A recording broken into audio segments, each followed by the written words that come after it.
Assalamu alaikum. Today we will discuss something about organic chemistry.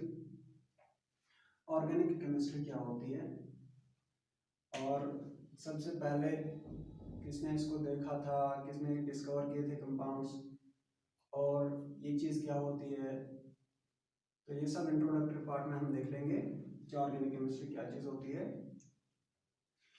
पहले पहले ये कहा जाता था कि जो भी कंपाउंड्स आप लिविंग सोर्सेस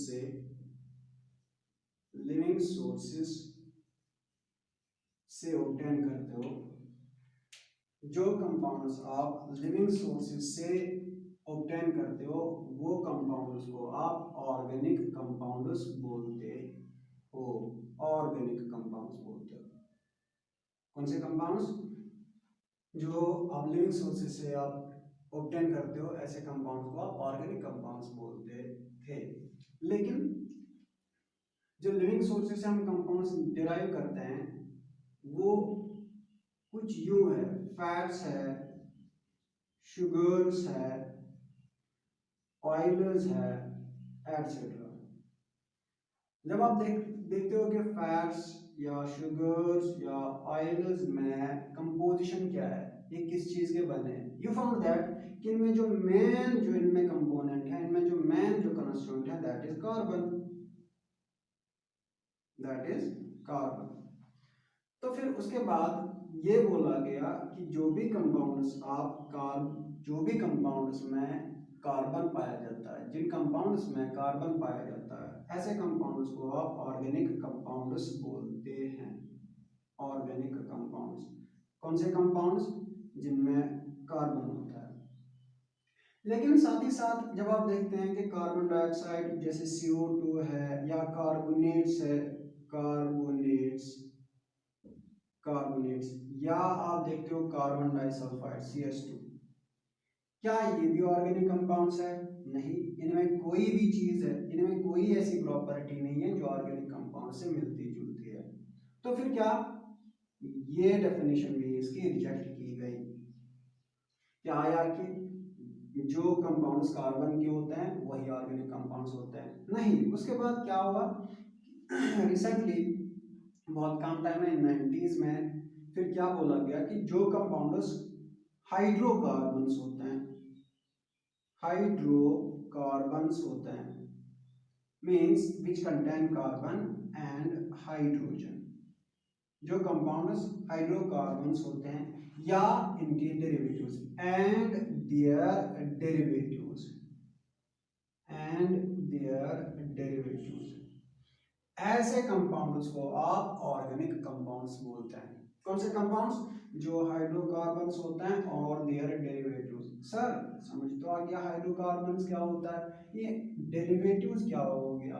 देखो बेटा, जो कार्बन्स प्लस हाइड्रोजन के कंपाउंड्स होते हैं you call them as hydrocarbons. अगर उनके साथ और कोई चीज Z है, कोई एटम Z है, तो ऐसे कंपाउंड्स को आप हाइड्रोकार्बन डेरिवेटिव बोलते हैं। हाइड्रोकार्बन डेरिवेटिव बोलते हैं, ठीक है।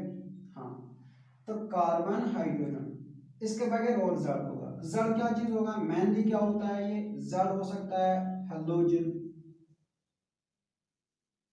ये हो सकता है नाइट्रोजन, ये हो सकता है ऑक्सीजन, ये हो सकता है सल्फर एटसेट्रा।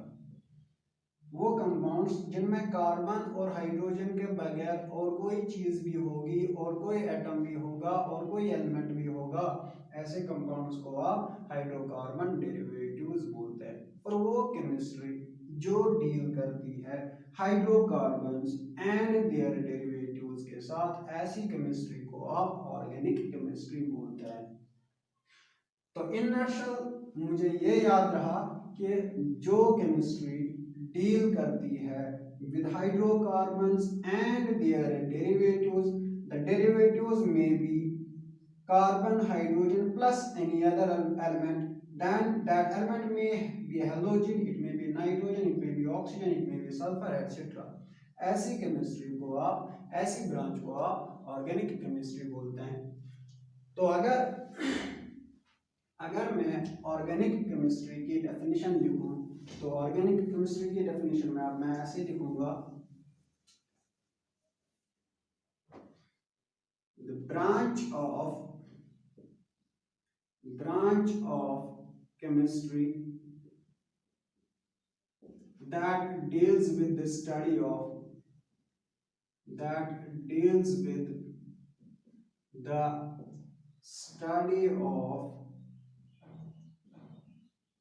hydrocarbons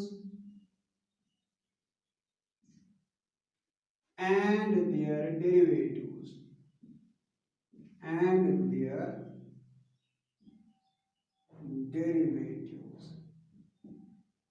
याद रहे, हाइड्रोकार्बन्स एंड देयर डेरिवेटिव्स। इस केमिस्ट्री को, इस ब्रांच को आप ऑर्गेनिक केमिस्ट्री बोलते हैं, ऑर्गेनिक केमिस्ट्री। शाबाश।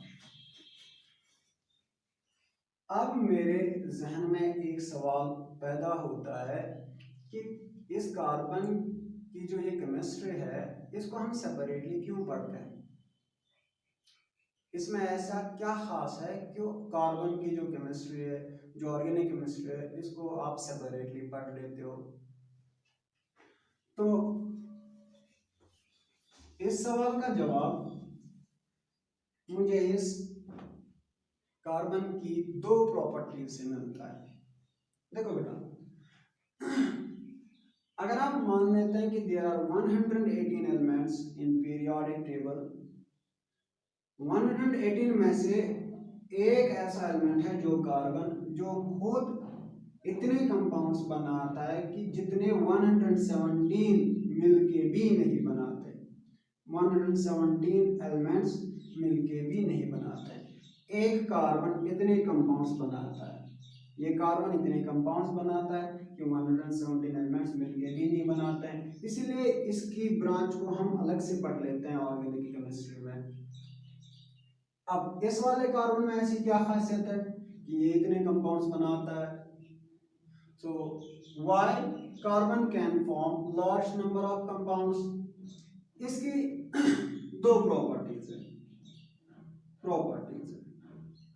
शाबाश, कार्बन की दो प्रॉपर्टीज है। क्यों? Why forms large number of compounds, इसमें दो प्रॉपर्टीज है। एक प्रॉपर्टी को आप टेट्रावैलेंसी बोलते हैं और दूसरी प्रॉपर्टी को आप कैटिनेशन बोलते हैं, अब ये टेट्रावैलेंसी क्या होती है और कैटिनेशन प्रॉपर्टी क्या होती है वो हम ध्यान से देख लेंगे। याद रहे, अगर आप देख लोगे कार्बन का जो एटॉमिक नंबर है, कार्बन का एटॉमिक नंबर Z इसका 6 है। जब आप इसकी इलेक्ट्रॉनिक कॉन्फ़िगरेशन करते हैं तो इसका इलेक्ट्रॉनिक कॉन्फ़िगरेशन में आता है 1s2 2s2 एंड 2p2, ठीक है, शाबाश। तो ये हो गया इसका वैलेंस शेल, ये हो गया इसका इनर शेल। वैलेंस शेल में s में 2 होते हैं और p में भी 2 इलेक्ट्रॉन होते हैं, लेकिन जब आप देखते हो p के 3 ऑर्बिटल्स होते हैं, इसमें एक इलेक्ट्रॉन इसमें होता है, एक इलेक्ट्रॉन इसमें होता है, और s में 2 होते हैं। मींस टोटल जो वैलेंस इलेक्ट्रॉन्स होते हैं, वैलेंस इलेक्ट्रॉन्स इसके 4 होते हैं, वैलेंस इलेक्ट्रॉन्स इसके 4 होते हैं। शाबाश। अगर कार्बन के वैलेंस इलेक्ट्रॉन्स 4 है तो इसका ऑक्टेट कंप्लीट करने के लिए इसको और 4 इलेक्ट्रॉन्स की जरूरत पड़ती है, लेकिन कार्बन के लिए पॉसिबल भी नहीं है कि ये चारों के चारों इलेक्ट्रॉन लूज करे या चारों के चारों इलेक्ट्रॉन गेन करे। क्यों? क्योंकि इसके लिए बहुत एनर्जी कंजप्शन, बहुत एनर्जी यूज होती है, तो इसके पास इतनी एनर्जी नहीं होती कि ये चारों के चारों इलेक्ट्रॉन लॉस करे या चारों के चारों इलेक्ट्रॉन गेन करे। तो क्या करता है, ये शेयरिंग करता है किसी और से। वो खुद इसका एलिमेंट भी हो सकता है, कार्बन एटम भी हो सकता है। ये कार्बन और कार्बन के साथ एक इलेक्ट्रॉन इसने यहाँ पर शेयर किया, तो दूसरा कार्बन यहाँ से शेयर करेगा, तो तीसरा कार्बन यहाँ से शेयर करेगा, चौथा कार्बन यहाँ से शेयर करेगा। यू फाइंड दैट कि इसके ये एक बार में 4 4 ब्रांचेस बनाता है, एक साथ में एक ही बार 4 बॉन्ड्स बना लेता है। अब ये प्रॉपर्टी को आप टेट्रावैलेंसी बोलते हैं। किस प्रॉपर्टी को आप टेट्रावैलेंसी बोलते हैं? ये कार्बन की वो प्रॉपर्टी है कि कार्बन एक बार में 4 बॉन्ड बना लेता है। Why? Because it has 4 valence electrons. इस प्रॉपर्टी को आप टेट्रावैलेंसी बोलते हैं। फिर फर्दर इसके भी चार इलेक्ट्रॉन्स हैं, तो ये फिर से 4 बॉन्ड्स बनाएगा। तो ऐसा कर करके ये कार्बन क्या करता है, लंबी चेन्स बनाता है, तो बहुत सारे कंपाउंड बनते हैं। इस प्रॉपर्टी को आप टेट्रावैलेंसी बोलते हैं, टेट्रावैलेंसी। उसके बाद दूसरा हो गया, दूसरी प्रॉपर्टी इसकी कैटिनेशन प्रॉपर्टी। तो कैटिनेशन प्रॉपर्टी क्या चीज होती है? देखो, कैटिनेशन प्रॉपर्टी को अगर आप एक वर्ड में लिखोगे तो आप लिख सकते हो उसको सेल्फ लिंकेज। सेल्फ लिंकेज, ये सेल्फ लिंकेज मतलब क्या चीज होती है? देखो बेटा,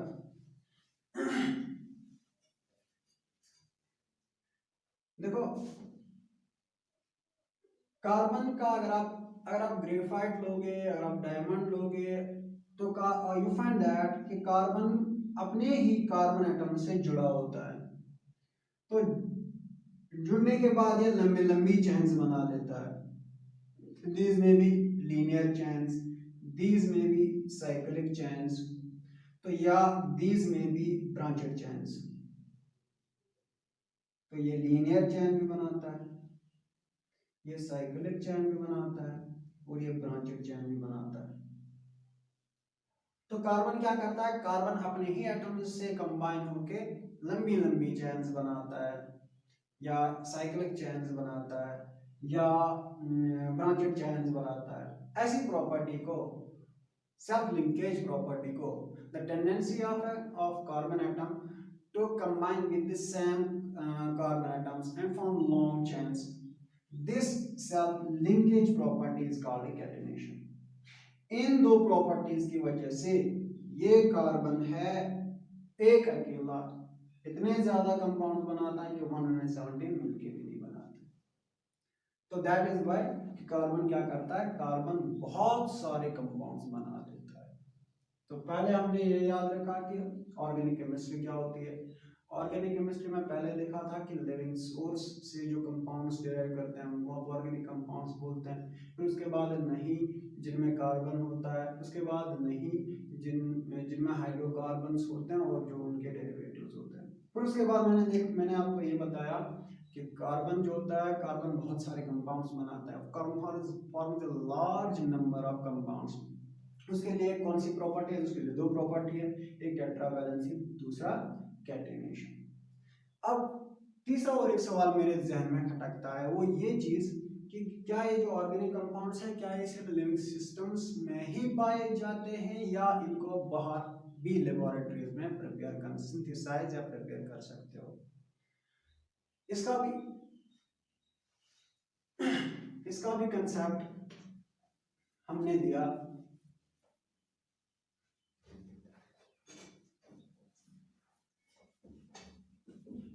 हाँ, तो इसका कंसेप्ट हमें फ्रेडरिक वॉलर, एक साइंटिस्ट थे, जिसने दिया कि हाँ, हम ऑर्गेनिक कंपाउंड्स को बॉडी के बाहर भी सिंथेसाइज कर सकते हैं। पहले पहले थ्योरी थी vital force theory, vital force theory. Vital force theory ये दी थी बर्जेलिस ने। बर्जेलिस ने बोला था कि ये 70s की बात है कि उसने बोला था कि जो भी ऑर्गेनिक कंपाउंड्स है, ऑर्गेनिक कंपाउंड्स को हम बाहर सिंथेसाइज नहीं कर सकते। We can not manufacture, we can not synthesise organic compounds outside the living system. क्यों? क्योंकि इसके लिए एक मिस्टिकल, इसके लिए एक कोई मैजिकल, इसके लिए कोई वाइटल फोर्स चाहिए जो बॉडी के अंदर, लिविंग सिस्टम्स के अंदर पाया जाता है, और बाहर वो फोर्स हम प्रोवाइड नहीं कर सकते, जिसकी वजह से आप ऑर्गेनिक कंपाउंड्स को बाहर नहीं बना सकते। ऐसी थ्योरी को वाइटल फोर्स थ्योरी बोलते हैं।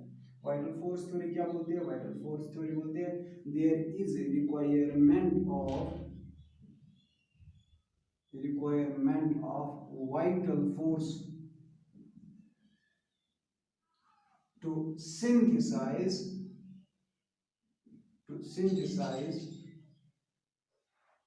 organic compounds, ठीक है। लेकिन 1828 की बात है, साइंटिस्ट था जिसका नाम था फ्रेडरिक वॉलर। फ्रेडरिक वॉलर ने क्या किया? फ्रेडरिक वॉलर एक इनऑर्गेनिक रिएक्शन कर रहे थे ammonium sulphate NH4 whole twice SO4 और पोटेशियम साइनेट KCNO के बीच, इन दोनों के बीच रिएक्शन करा रहे थे अमोनियम सल्फेट और पोटेशियम साइनेट के बीच। एंड ही फाउंड, बनाना उसको था ammonium cyanate NH4 ammonium cyanate CNO, ये बनाना था, और K2SO4 बनाना इसको ये था। लेकिन व्हाट हैपन कि वहां पर रीअरेंजमेंट हो गया, और रीअरेंजमेंट होने की वजह से कुछ और चीज बनी, that is called NH2CONH2, that is urea, rearrangement हो गया और बना यूरिया, NH2CONH2, यूरिया बना। तो अगर आप देखोगे ये यूरिया जो है ये ऑर्गेनिक कंपाउंड है, कहाँ पाया जाता है? It is present in the urine of animals, तो ये यूरिन में पाया जाता है ये यूरिया। तो ये तो ऑर्गेनिक कंपाउंड है, शाबाश। तो अगर यूरिया बना रीअरेंजमेंट से, ये ऑर्गेनिक कंपाउंड बना, वो तो उसने बाहर बना दिया, ह्यूमन बॉडी के बाहर या लिविंग सिस्टम के बाहर। तो उसने कहा कि नहीं जी, कोई भी वाइटल फोर्स नहीं चाहिए ऑर्गेनिक कंपाउंड्स को सिंथेसाइज करने के लिए, हम ऑर्गेनिक कंपाउंड्स को बाहर भी लैब के अंदर लिविंग सिस्टम के बाहर बना सकते हैं। तो सबसे पहला कंपाउंड इसने बनाया था, दैट इज कॉल्ड यूरिया। तो ये जो मेरा सवाल था कि ऑर्गेनिक कंपाउंड्स को क्या हम बाहर भी बना सकते हैं? हाँ, ऑर्गेनिक कंपाउंड्स को बाहर भी बना सकते हैं। उसके बाद और एक साइंटिस्ट था जिसका नाम था कोल्बी, उसका नाम था कोल्बी, KOLB, कोल्बी ने क्या किया? इसने सिंथेसाइज करा CH3COOH, एसिटिक एसिड इसने सिंथेसाइज किया, ठीक है, शाबाश। उसके बाद और सारे और भी साइंटिस्ट आए जिन्होंने, जैसे उसके बाद मीथेन सिंथेसाइज किया गया बाहर, इथाइन सिंथेसाइज किया बाहर। तो बहुत सारे कंपाउंड्स फिर एक के बाद एक बनते गए। तो सवाल मेरा ये था कि क्या ऑर्गेनिक कंपाउंड्स को आप बाहर बना सकते हैं? हाँ, ऑर्गेनिक कंपाउंड्स को आप बाहर भी बना सकते हैं, लैब में भी। इसके लिए ये अब कोई नेसेसरी कंडीशन नहीं है कि इन कंपाउंड्स को सिर्फ लिविंग सिस्टम में ही सिंथेसाइज किया जा सकता है, इनको लिविंग सिस्टम के बाहर भी सिंथेसाइज किया जा सकता है। तो this is about introductory part of organic chemistry, कि सबसे पहले मैंने आप लोगों को बोला कि ऑर्गेनिक कंपाउंड्स क्या होते हैं। ऑर्गेनिक कंपाउंड्स के बाद मैंने आप लोगों को बोला कि कार्बन एक अकेला ऐसा एलिमेंट है जो बहुत सारे कंपाउंड्स बनाता है। क्यों बहुत सारे कंपाउंड्स बनाता है? उसकी प्रॉपर्टी हमने देखी कि उसको दो प्रॉपर्टीज होती है, एक सेल्फ लिंकेज वाली प्रॉपर्टी जिसको आप कैटिनेशन बोलते हैं, और दूसरी प्रॉपर्टी जिसको आप टेट्रावैलेंसी बोलते हैं। फिर उसके बाद हमने इसका थर्ड वाला क्वेश्चन ये बोला था कि क्या ऑर्गेनिक कंपाउंड्स को हम बाहर भी सिंथेसाइज कर सकते हैं? हाँ, ऑर्गेनिक कंपाउंड्स को बाहर भी सिंथेसाइज किया जा सकता है। पहले वाइटल फोर्स थ्योरी थी जो फिर रिजेक्ट हो गई, उसके बाद ये बोला गया कि ऑर्गेनिक कंपाउंड्स को बाहर भी हम सिंथेसाइज कर सकते हैं। बाकी सलाम, इंशाल्लाह नेक्स्ट टाइम हम इससे आगे कंटिन्यू